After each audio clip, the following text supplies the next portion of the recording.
It's good to be able to come and continue our series on Ezra after worship like that, because as we move through the book of Ezra, we've seen that God moved in the heart of King Cyrus and in the hearts of a group of people who came back as the exiles to rebuild the altar and the temple, because worship was central to the Israelite nation. And so they were going back to reinstitute proper worship in this place and space, Jerusalem. And we get to chapter 4 today, and we see that things stop for a variety of reasons. There's an offer of a partnership that Zerubbabel and Joshua turned down, and then this opposition that comes in quite strongly over a period of time. And Ezra explains that how these evil people continue to harass the Jews even beyond the building of the temple. The harassment carried on for quite some time to Artaxerxes, who you may remember. There's three kings. So if you could put that up, Abby, that'd be great. The next slide would be fantastic. There we go. So this is where we are in the timeline, and we're talking about around 525 BC now. But the opposition that begins in this time carries on all the way through to Artaxerxes. We're in this little bit here that includes the book of Haggai, the book of Zechariah, and because we're talking about Xerxes, we can remember Esther and how in that time the Persian kings were persecuting the Jews. And that persecution was across the whole Persian Empire, which included Jerusalem at the time. So when we hear this opposition that went out, it was not just once, it was over a series of time. It was concerted opposition. And this morning I want to look at two really simple biblical concepts, one of partnership and one of opposition. As we move forward with discerning what we're going to do with our physical sight and what God's dream is for this place, we're going to have to create partnerships. And we need to be able to discern whether those partnerships are good, because in Ezra 4, we see in verse 2, when the enemies of Judah and Benjamin heard that the exiles were building a temple for the Lord, the God of Israel, they came to Zerubbabel and to the heads of the families and said, "Let us help you build, because like you, we seek your God, and have been sacrificing to him since the time of Esarhaddon, king of Assyria, who brought us here." So these people come and they offer to partner with the exiles to build the temple, because they've built the altar, they have started a foundation, and there's been a great celebration at the end of chapter 3, and they made a lot of noise, and some commentators say that noise upset those who already lived there, and so those that lived there have come and said, "We'll help. We even worship your God. We have something in common." And yet Zerubbabel turns them down. He says no. And that can seem a little bit unusual, that when someone offers to help you with something and they seem to have something in common with you, why would they say no? And it's important to think about who these people are that Ezra describes as enemies. If you read further on, they prove that they are enemies after verse 3 and 4. But these enemies come from 2 Kings chapter 17. This is how these people came to be in Jerusalem. So if we look at 2 Kings in 17, it says this: "The king of Assyria brought people from Babylon, Cutha, Ava, Hamath, and Sepharvaim, and settled them in the towns of Samaria to replace the Israelites. They took over Samaria and lived in its towns. So as the Israelites were sent into exile in Babylon, an Assyrian king brought other people into the land. Okay? As they came into the land, they brought their worship and their gods." And so carrying on 2 Kings 17 at verse 29, it says, "Nevertheless, each national group made its own gods in the several towns where they settled, and they set up the shrines the people of Samaria had made at the high places. The people from Babylon made Succoth-Benoth, those from Cutha made Nergal, and those from Hamath made Ashima. The Avites made Nibhaz and Tartak, and the Sepharvites burned their children in the fire as sacrifices to Adrammelech and Anemelech, the gods of Sepharvaim. They worshipped the Lord, but they also appointed all sorts of their own people to officiate for them as priests in the shrines at the high places. They worshipped the Lord, but they also served their own gods in accordance with the customs of the nations from which they had been bought. So these people that had been brought in once the Israelites were originally sent into exile came in and they brought their own worship, but they also worshipped God. So when in Ezra chapter 4 they say, we've been sacrificing to your God since way back then, they weren't lying. There was some truth in that. But remember, in chapter 3, when the Israelites built the altar and the foundation for the temple, they were reinstituting proper worship for the Israelite nation. And one of the reasons the Israelite nation was thrown into exile was because their worship had become corrupt. So if they had turned around in Ezra chapter 4 and said, we can get these guys to help, they would be once again importing the corruption that they had already been judged for. So this people group from 2 Kings go on to be the Samaritans that we read about in the New Testament. And so there's this division and angst against each other, these groups, that goes right through to the time of Jesus. In fact, goes right through to today, actually. As we look at the early chapters of Ezra, we see a pagan king, Cyrus, in chapter 1, have his heart moved by God to build the temple, to rebuild the altar and the temple in Jerusalem. And he becomes the integral partner for the beginning of all that. And he resources it. And yet these Samaritans, where they had something in common, are excluded. You see, partnership is not about what you have in common, but whether or not they will actually help with the goal at the end. It seems counterintuitive for the exiles to take support from a pagan king back in Babylon, but refuse support from a group of people who are religiously closer, and even geographically closer, so could help in physical ways. As I said, they were reinstating proper worship of the God of Israel. To partner with these enemies would have led to the corruption that they had been judged for. Partnerships are important and vital. And as we go through this process of discerning what we want to do as a church, when we come to partnerships, we need to be looking not just physically, but spiritually at the partnerships we create. Who we partner with is important. They have to have the same values and the same vision for this place as us, the people. And any partnership needs to be focused on the end goal. By accepting the help of what I call the proto-Samaritans, the ones that before the Samaritans, it would have completely changed the temple and its rebuild, because they would have then had rights to use it, and they would have used it incorrectly. As we seek God's direction for this redevelopment of our physical assets, we need to ask some questions with those who we partner with. And there will be many partnerships. Some will be simple and low-key. Others could be long and complicated. Are they on the same page as us? Do they have the same vision? And can they help us to achieve the vision that God is going to show us over the next wee while? Okay. We are a church, yeah? We are a called out people of God. And so we need to be careful who we partner with. Throughout Scripture, God has constantly called the Israelites to holiness. That's why they were careful when they partnered with people. In fact, they were often told not to partner with anyone, but to remain completely holy. In Deuteronomy 7:6, it says, "For you are a people holy to the Lord your God. The Lord your God has chosen you out of all the peoples on the face of the earth to be his people, his treasured possession." And as you read through the Old Testament, you find out that they could not intermarry, they couldn't worship other gods or allow such worship in their nation. And we're sometimes confronted by some of the extreme ways in which God makes sure this does not happen. The things that he commands the Israelites to do, to make sure they stay a holy, called out people.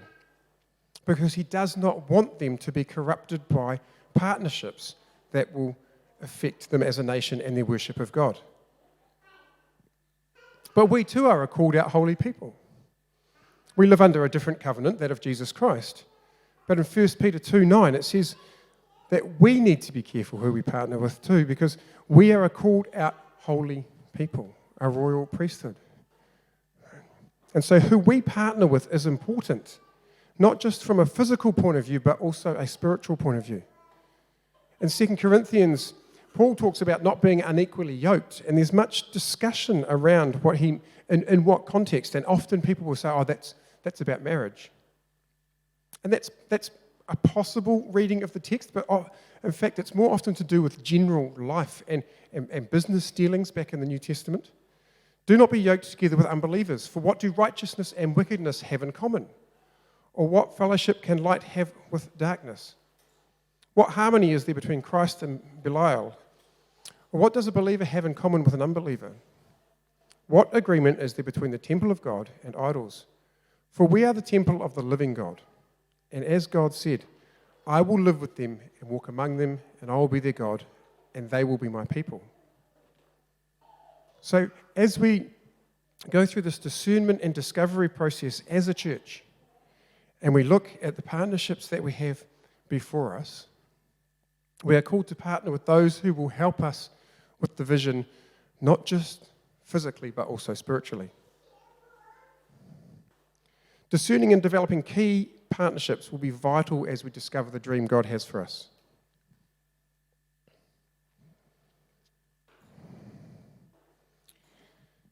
As we go through the text, it's not just partnership that appears, this idea of opposition. And opposition is a biblical concept.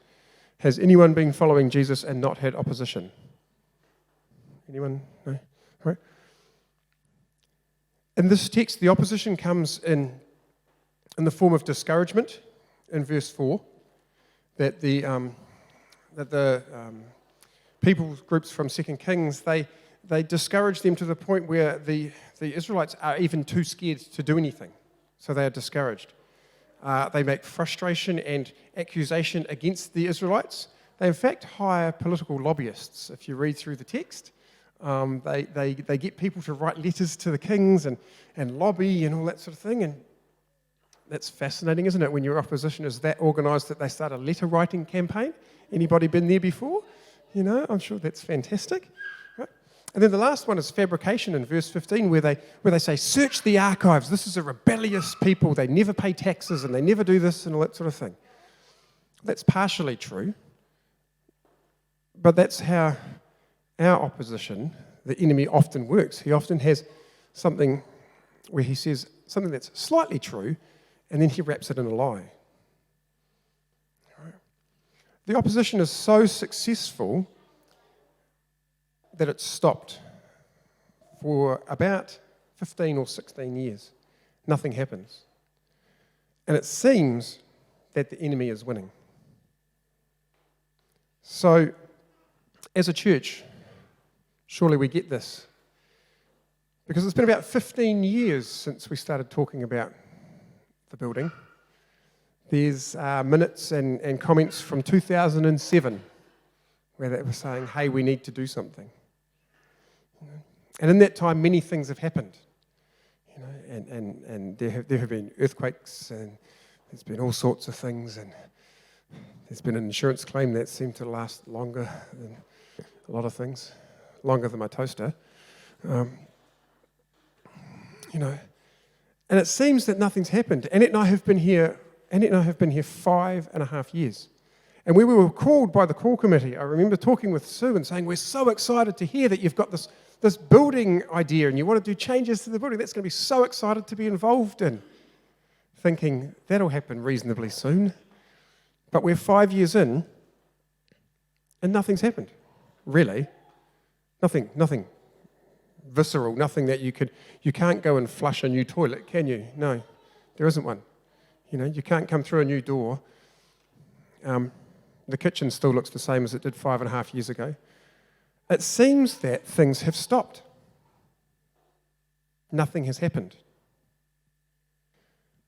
And so this morning, discouraged doesn't quite cover it, does it? You know, we come to this process that we're working through the book of Ezra, and and we're actually tired. And I had a comment from someone this week who said they didn't think they had the energy to have another chat about the building. Because we've had lots of chats about the building and nothing's happened. Because we've faced difficulties and opposition. Okay. We do have some things happening for us. Because even though we've had those conversations over the years, we now have answers about this building. We know it's not going to fall down. Yeah? Which is a good thing to know. Good foundation, absolutely. We have almost $100,000 in a building fund. Okay? Which is phenomenal. And 3 years ago, when we started that stewardship campaign, we called it a miracle because of the way in which God just uncovered resource sitting within the church. And it was amazing. And so even though we can be discouraged of where we sit, and it seems like we've taken 2 steps forward and 1 step back, this is where the Israelites were too. It must have been so exciting to build the altar and begin sacrifices and then make the foundation of the temple, and then bang, it all stops. It seemed like the enemy was winning. But if you go to Ezra chapter 4, verse 24, it says, "Thus the work on the house of the God in Israel came to a standstill until the 2nd year of the reign of Darius, king of Persia." It's a weird way to end the chapter. So it all stopped, and then in the 2nd year of the reign of King Darius of Persia, something happened. What happened then? And this is what happened. In the 2nd year of King Darius, on the 1st day of the 6th month, the word of the Lord came from the prophet Haggai to Zerubbabel, son of Shealtiel, governor of Judah, and to Joshua, son of Jozadak, the high priest. This is what the Lord Almighty says. These people say, "The time has not yet come to rebuild the Lord's house." Verse 3 says, "Then the word of the Lord came through the prophet Haggai. Is it time for you yourselves to be living in your panelled houses while this house remains in a ruin?" And it was a hard word to the exiles because they had such success in chapter 3, and then it had all stopped. And we have been through, in Kaiapoi, an incredibly difficult season where we have had to focus on other things. When Annette and I arrived here for our call, within 3 weeks, the church was in a place of deep grief. Deep, deep grief.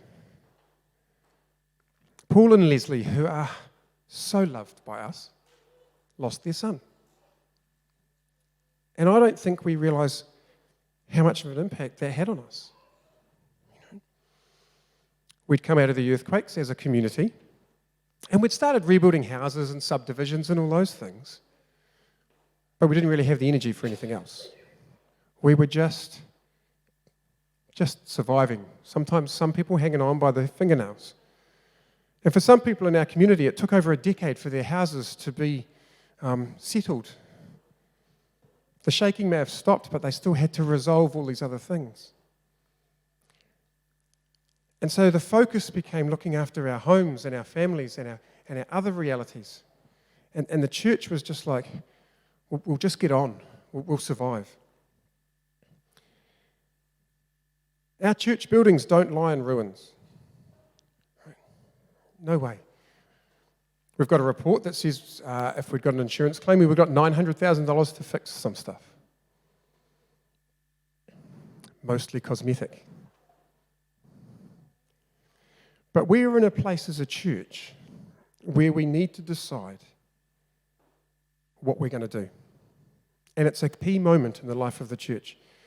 As I prepared this week, I struggled because I think that this season for this church, if we don't lift our eyes to God and say, what do you want to do? And we just go home to live in our panelled homes, then we will miss something incredible that God wants to do. What we discern and decide in the next few months is going to have long-lasting implications for Kaiapoi Baptist Church in this place.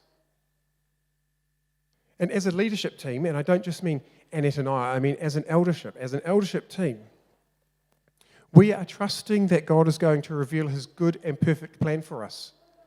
That's why we're doing this series. And that he will make a way for it to happen. Because 3 years ago, when we started the sacrificial giving of, when we looked at Nehemiah, no one thought that $100,000 would be sitting in the bank 3 years later. Not at all. Will we stick to the call and project that God is going to reveal to us? Will we lift our eyes to him and say, now is the time to put our energy into the mission and the work here at Kaiapoi Baptist? Not just physically, but also the spiritual work. We have been stopped in so many ways. But I think this season, this 8 or 9 weeks that we're taking, is going to be a moment where God reveals something for not just today, but for the future of us as a church that will set us up for a long time to come. Will we trust the God that is good and faithful, that loves us? Will we trust that he is the God that provides? He has provided here for over 120 years. Will we do what he calls us to do? Or will we say now is not the time and simply return to our homes?